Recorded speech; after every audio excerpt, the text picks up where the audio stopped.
a move that signals a sharp escalation in Cairo's involvement. ይህ ለግብጽ የተነዘረ የመጀመሪያው ቃሪያ ጥፊ ነበር። مؤكدا حرص مصر ኢትዮጵያ የግብጽን የዘመናት ትግል አፈር ከድሜ ያብልተዋለች። ليس إلا تصفية نهائية ግብጽ ደግሞ ከጀርባ ሆና ለቅሶውን እያስተጋባች ትገኛለች።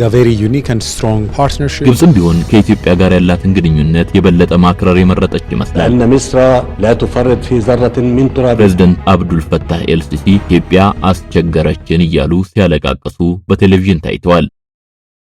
ከባዱ ጥምረት ሱዳንና ግብጽን ያስነቀለው ትብብር ባሳለፍነው ግንቦት መገባደጃ የደቡብ ሱዳን መንግስት በግዛቱ ሰፍረው የቆዩ የግብጽ ወታደሮች ለቀው እንዲወጡ ጠየቀ። ብዙም ሳይዘገይ ደግሞ የግብጽ ወታደሮች ካምፓቸውን ዘግተው መውጣታቸው ተረጋገጠ። ግብጽ አባይ ወንዝ በሚፈስበት ቅርብ ቦታ ስፍራ ወንዙን ስታጠናና ለዓመታት ኢትዮጵያን ስትሰልል ብትቆይም ባንዴ ግን ከደቡብ ሱዳን ተባረረች። ደቡብ ሱዳን ይህን እርምጃ በድንገት የወሰደችው ለምንድን ነው የሚለው ብዙ እያነጋገረ ይገኛል። ليس إلا تصفية نهائية ግብጽ ለዓመታት ኢትዮጵያን የመክበብ አጀንዳዋን ለማስፈጸም ስትራወጥ ኖራለች። ከሱዳን፣ ከደቡብ ሱዳን፣ ከጅቡቲ፣ ከሶማሊያ፣ ከኤርትራ አለፍ ብሎም ከኬንያና ዩጋንዳ ጋር አንዴ ወታደራዊ ሌላ ጊዜ ኢኮኖሚያዊ ስምምነቶችና ትብብሮችን ስታካሂድ ኖራለች። በሶማሊያ ወታደሮቿን ለማስፈር ላይታች ስትል ከርማለች። በደቡብ ሱዳን ደግሞ የጦር ካምፕ ገንብታ ወታደሮች አስፈራ ነበር። በሱዳን በቀጥታ ጦር አዝምታ በጦርነት ስትሳተፍ ቆይታለች። ግብጽ ኢትዮጵያን በተጎራበቱት እንደ ኤርትራ፣ ጅቡቲና ሶማሊያ ባሉ ሀገራት አንዴ በወደብ ልማት ፕሮጀክት ሌላ ጊዜ ደግሞ በኢኮኖሚ ትብብር ስም እየገባች ስር ለመስደድ ስትሞክርም ታይታለች። ግብጽ ይህን ሁሉ የምታደርገው ደግሞ ኢትዮጵያን በከበባ ውስጥ ለማቆየት መሆኑን ዓለም ያወቀውና ፀሐይ የሞቀው ሐቅ ነው። ይሁን እንጂ ኢትዮጵያ በጥቂት አጸፋ ብቻ ይህን የግብጽ ህልም ስታመክነው ታይታለች። ኢትዮጵያ የፓጋክ ፓሎች የመንገድ ፕሮጀክት እቅድን ከደቡብ ሱዳን ጋር ሆና ዳግም በማንቀሳቀስ ብቻ የግብጽን የዘመናት ትግል አፈር ከድሜ ያብልተዋለች። በዚህ የተነሳ ሱዳን እየጮኸች ሲሆን ግብጽ ደግሞ ከጀርባ ሆና ለቅሶውን እያስተጋባች ትገኛለች። ኢትዮጵያና ደቡብ ሱዳን በግብጽና ጀሌዎቿ ላይ ያሳረፉት በትር በጣም የሚያም እንደሆነ ከሚሰማው ጩኸት መታዘብ ይቻላል። ደቡብ ሱዳን ለኢትዮጵያ በምን መንገድ ቁልፍ አጋር ሆና እንደተገኘች በዛሬው ተረካችን እንፈትሻለን። ካይሮና ካርቱም በቅርብ ወራት ኢትዮጵያ ላይ የጀመሩት የውንጀላ ዘመቻ ውስጥ ሚስጥሩ ምን እንደሆነም እንገልጣለንና እስከ ፍጻሜ አብራችሁን ቆዩ። አዘጋጁ ጌዲዮን አያና ነው። መልካም ጊዜ።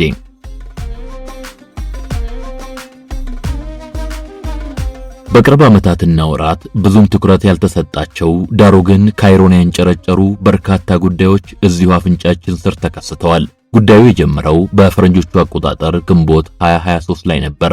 ኢትዮጵያና ደቡብ ሱዳን 738 ሚሊዮን ዶላር የሚያስወጣ ነው የተባለ የ220 ኪሎ ሜትር የጋራ ድንበር አገናኝ መንገድ ለመገንባት ስምምነት መፈራረማቸው ለመጀመሪያ ጊዜ የተሰማው በግንቦት 2023 ነበር።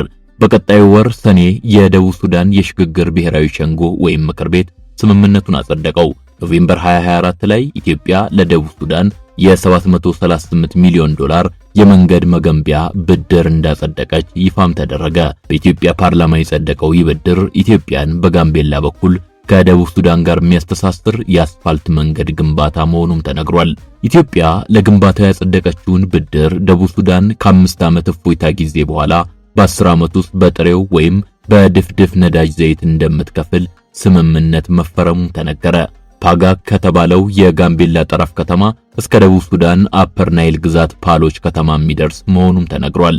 ይህ የመንገድ ፕሮጀክት በነዳጅ ዘይት ክምችት ከበለጸገው ከደቡብ ሱዳኑ አፐር ናይል ግዛት ፓሎች ተነስቶ እስከ ጅቡቲ የሚደርስ 3 ሀገራትን የሚያስተሳስር ግዙፍ የመንገድ ፕሮጀክት አካል መሆኑም ተነገረ። ዲሴምበር 2025 ደግሞ የአፍሪካ ልማት ባንክ የጅቡቲ ኢትዮጵያና ደቡብ ሱዳን መገናኛ ለሆነው የመንገዱ ሁለተኛው ምዕራፍ ፕሮጀክት 214 ሚሊዮን ዶላር ብድር ማጽደቁ ተነግሮ ነበር። የአፍሪካ ልማት ባንክ ለኢትዮጵያ ለደቡብ ሱዳንና ለጅቡቲ ያከፋፍለዋል የተባለው ይህ ብድር በሶስቱ ሀገራት ለሚሰሩና ሶስቱን ሀገራት ሊያስተሳስሩ የሚችሉ መንገዶችን ለመገንባትና ለማሻሻል እንደሚውል ተነግሮም ነበር። በዚያው በዲሴምበር 2025 ደግሞ ይህ የመንገድ ግንባታ ፕሮጀክት ስጋ ለብሶና ተጠናክሮ ዳግም ተከሰተ። ደቡብ ሱዳንና ኢትዮጵያን የሚያገናኘው የፓጋክ ማይዊት ፓሎች አስፋልት መንገድ ፕሮጀክት የግንባታ ስምምነት ተፈረመ።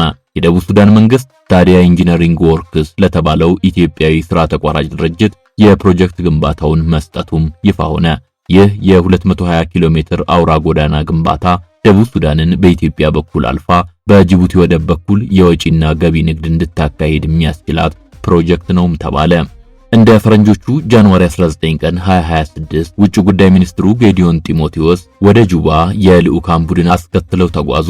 ከደቡብ ሱዳን ውጭ ጉዳይ ሚኒስትር መንደይ ሴማያ ካምባ ጋር በዋና አጀንዳነት ስለ መሰረተ ልማት ትስስር መምከራቸው የተነገረ ሲሆን ድንበር ተሻጋሪ የመንገድ መሰረተ ልማት የመገንባት ውጥናቸውን ለማሳካት መስማማታቸውም ተገለጸ።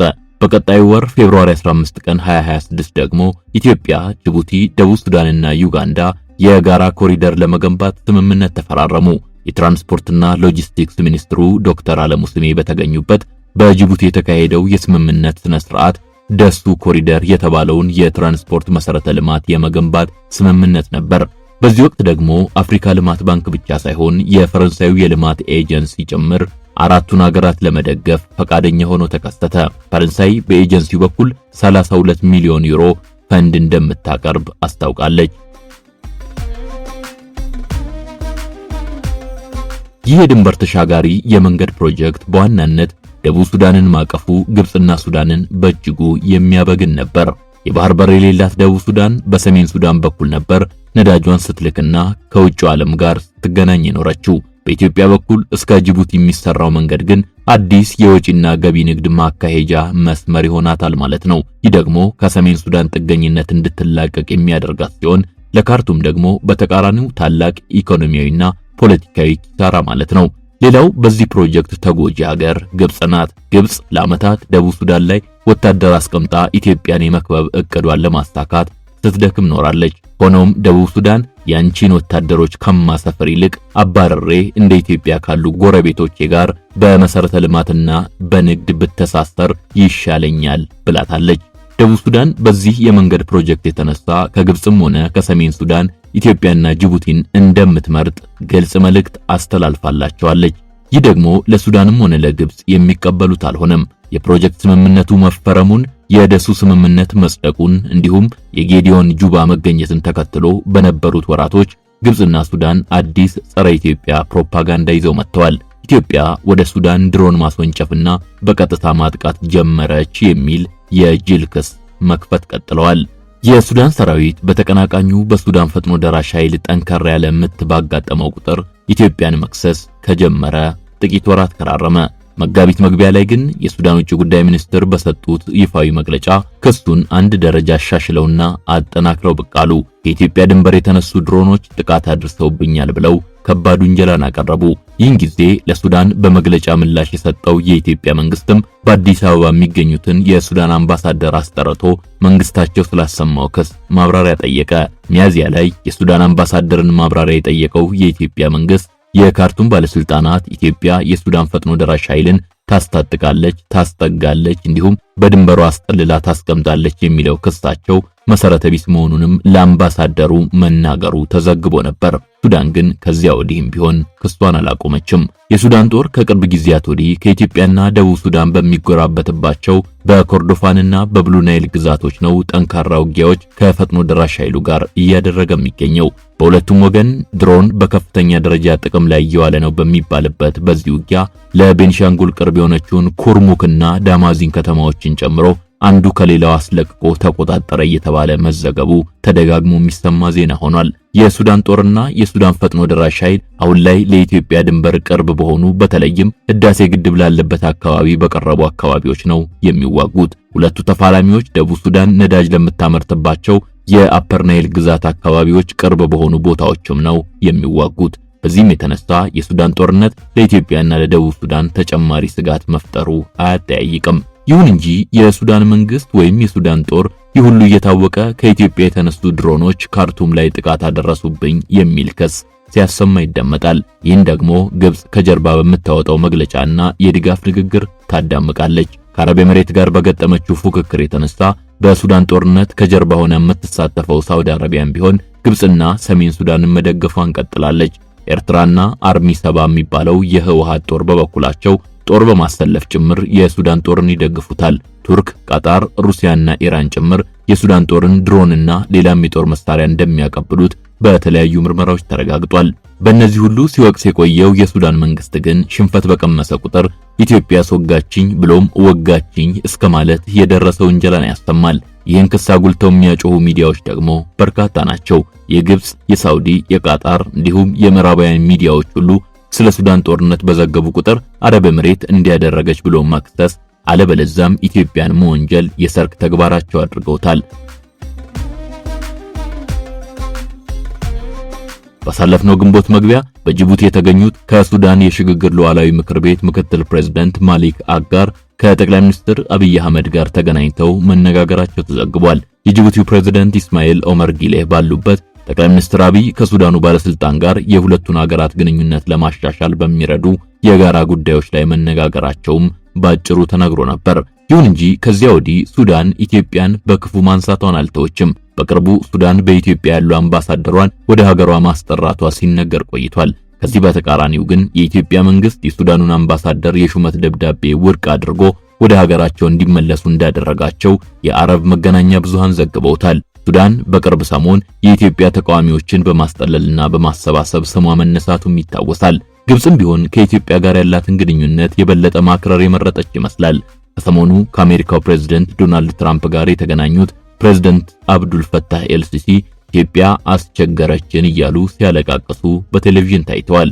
ይህ ሁሉ የግብጽና የሱዳን ለቅሶ ግን ጥቂት ሲፋቅ ከደቡብ ሱዳን ጋር በተገናኘ የገጠማቸውን ውድቀት ለመሸፈን የሚደረግ መፍጨርጨር መሆኑ ግልጽ ነው። ደቡብ ሱዳን ከኢትዮጵያ ጋር የጋራ መንገድ ፕሮጀክት በመገንባቷ ብቻ አይደለም ሁለቱ ሀገራት የተናደዱት። ደቡብ ሱዳን በቅርብ ዓመታት የአባይ ተፋሰስ ሀገራት ስምምነትን በመቀላቀል ግብጽንም ሆነ ሱዳንን ወደ ዳር የሚገፋ እርምጃን ወስዳለች። ደቡብ ሱዳን በዚህ ላይ ደግሞ የግብጽን የጦር ካምፕ ዘግታ ወታደሮቿን ስታባርና ከኢትዮጵያ ጋር መንገድ ወደ መገንባት ስትገባ ደግሞ ሱዳንና ግብጽ በንዴት ጦፈው ጸረ ኢትዮጵያ ፕሮፓጋንዳቸውን አፋፍመውታል። Remember, this is Africa's deadliest ongoing conflict. በአውሮፓውያኑ ግንቦት 14 ቀን 2010 አራቱ የአባይ ተፋሰስ ሀገራት ኢትዮጵያ፣ ታንዛኒያ፣ ዩጋንዳና ሩዋንዳ የአባይ ተፋሰስ ሀገሮች የትብብር ማዕቀፍ የተባለውን ስምምነት በዩጋንዳ ኢንቴቤ ከተማ ላይ ፈረሙት። የናይል ተፋሰስ ኢኒሺዬቲቭ ተብሎ ለዓመታት 11 የተፋሰሱ ሀገራት ሲደራደሩና ሲነጋገሩ ቆይተዋል። ኢትዮጵያ፣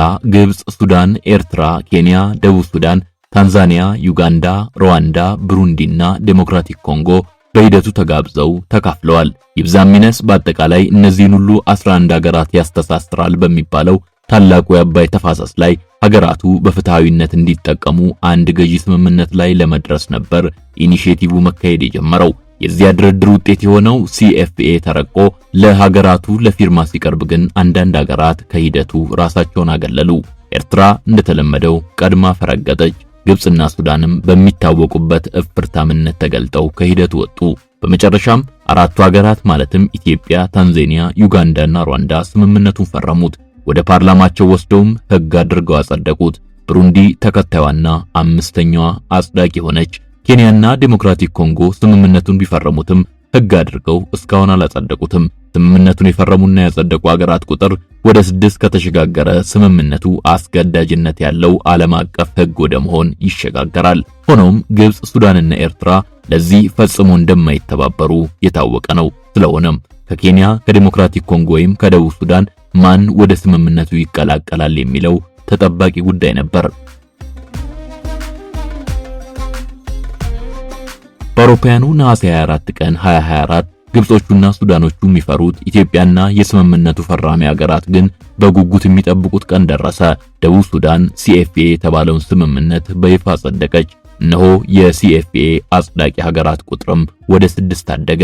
ከዚያ ወዲህም ሲኤፍኤ በታላቁ አባይ ተፋሰስ ጉዳይ ማንም ፈረመ አልፈረመ ተፈጻሚነት ያለው ዓለም አቀፍ ሕግ መሆኑ ታወጀ። ጥቅምት 13 ቀን 2024 ደግሞ ሲኤፍኤው ሕግ ብቻ ሳይሆን ተቋምም ወደ መሆን ተሻገረ። ዋና መቀመጫውን ብሩንዲ ላይ ያደረገ የሲኤፍኤው ጽሕፈት ቤት መመስረቱ ታወጀ። እነሆ በመላው ሀገራቱ ተፈጻሚነት ያለውና ዓለም አቀፍ ሕግ ሆኖ የጸደቀው ሲኤፍኤ በአሁኑ ወቅት የአባይ ተጋሪ ነን የሚሉ ሀገራትን ወደዱም ጣሉም የሚገዛ ተቋማዊ አሰራር ሆኖ ይገኛል። ደቡብ ሱዳን ወደ ሲኤፍኤ ስምምነት መቀላቀሏ ለሱዳንና ለግብጽ ከባድ የቃሪያ ጥፊ ነበር። ደቡብ ሱዳን ነጻ ሀገር ሆና ከተመሰረተችበት ከ2011 ጀምሮ ብዙ ቀውስ አስተናግዳለች። በጆን ጋራንግ ይመሩ የነበሩትን የደቡብ ሱዳን ነጻ አውጪ ኃይሎች በመደገፍ ኢትዮጵያ ለሀገሪቱ ነጻነት ውለታ ውላለች። ከነጻነት በኋላም ፕሬዝዳንት ሳልቫኪርና ምክትላቸው ሪክ ማቻር በ2013 ወደ ከባድ የጎሳ መልክ ያለው የእርስ በርስ ግጭት ውስጥ ሲገቡ ኢትዮጵያ ነበረች ለአስታራቂነት ቀድማ የደረሰችላቸው። ደቡብ ሱዳን በደቡብ ኮርዶፋንና እንዲሁም በአብያ አካባቢ ከሰሜን ሱዳን ጋር ወደ ለየለት ጦርነት ስትገባም ኢትዮጵያ ነበረች ለማረጋጋት ቀድማ የደረሰችው። በሰሜንም ሆነ ደቡብ ሱዳን መንግስት ተአማኒነት በማትረፏ ኢትዮጵያ ተመድ በአብዬ ላስተማራው ሰላም አስከባሪ ኃይል ዋናዋ ሰላም አስከባሪ ጦር ያዋጣች ሀገርም ነበረች። በሂደት ግን ይህ ሁሉ የኢትዮጵያ ውለታ መሸርሸር ጀመረ። የደቡብ ሱዳን መንግስት ከግብጽ ጋር ሽር ብትን ማለትም ጀመረ። አንድ ወቅት ላይ ሱድ የተባለውን ነጭ አባይ በደቡብ ሱዳን የፈጠረውን ሰፊ ረግረጋማ አካባቢ ከግብጽ ጋር ተባብራ ቦይ በመቅደር ተጨማሪ ውሃ ወደ ሱዳንና ወደ ግብጽ እንዲፈስ ለማድረግ ጁባ ፈቃደኛ ስለመሆኗ ጭምር መነገር ጀምሮ ነበር። በ2020 ደግሞ ደቡብ ሱዳን ከግብጽ ጋር ወታደራዊ ግንኙነት ስለማጠናከሯ በሰፊው መነገር የጀመረ ሲሆን በወቅቱ ብትክደውም ግብጽ ወታደራዊ ካምፕ በግዛቷ እንድትገነባና ጦር እንድታሰፍር ጭምር እንደፈቀደችላት ሲዘገብም ነበር። ይህ ሁሉ ከሆነ በጥቂት ዓመታት ውስጥ ግን ነገሮች በተቃራኒው ተለወጡ። በ2024 ደቡብ ሱዳን የሲኤፍኤ ስምምነትን በመፈረም ከኢትዮጵያና ከፍትህ ጎን መቆም እንደምትፈልግ አሳየች። ይህ ለግብጽ የተሰነዘረ የመጀመሪያው ቃሪያ ጥፊ ነበር። በዚያው ሰሞን ደግሞ ከኢትዮጵያ ጋር የድንበር ተሻጋሪ መንገድ ፕሮጀክት ልትገነባ መሆኑን አወጀች። ይህ የጋራ የሎጂስቲክስ ፕሮጀክት ደግሞ ግብጽን በፍጥነት ከደቡብ ሱዳን እንድትነቀል እያደረጋት ይገኛል። ፕሮጀክቱ ለግብጽ ብቻ ሳይሆን ለሰሜን ሱዳን ጭምር ጠብሰቅ ያለ የቡጢ ምት አይነት ነው የሆነባቸው።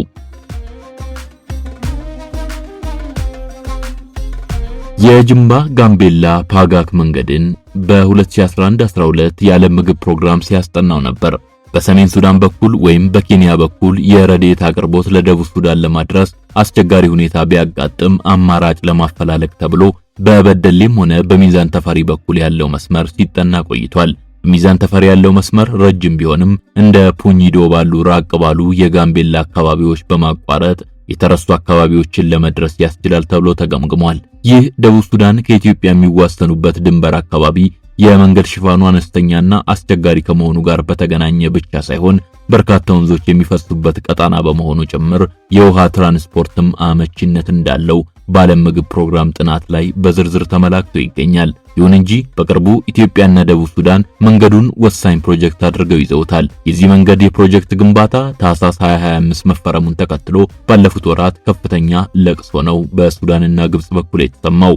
ከጅቡቲ ወደብ አዲስ አበባ ድረስ 866 ኪሎ ሜትር ይርቃል። ከአዲስ አበባ ጅማ ድረስ ደግሞ 354 ኪሎ ሜትር ነው። ከጅቡቲ ጅማ በድምሩ 1220 ኪሎ ሜትር ይረዝማል እንደማለት ነው። ጅማ ከተገባ በኋላ ወደ ጋምቤላ ለመጓዝ ሁለት መስመሮች አሉት። አንዱ በአጋሮ በኩል አድርጎ በበደሌና መቱ ዞሮ ጎሬን አልፎ ጋምቤላ ከተማ የሚገባ መስመር ነው። ይሄኛው እስከ ጋምቤላ ከተማ ድረስ 426 ኪሎ ሜትር ሲሆን ከዚያም የድንበር ከተማዋ ፓጋክ ሲደርስ 588 ኪሎ ሜትር ይፈጃል። ከጅቡቲ የተነሳ ሰው ጅማና ጋምቤላን አልፎ ደቡብ ሱዳን ድንበር ፓጋክ ሲደርስ 1808 ኪሎ ሜትር ያካልላል ማለት ነው።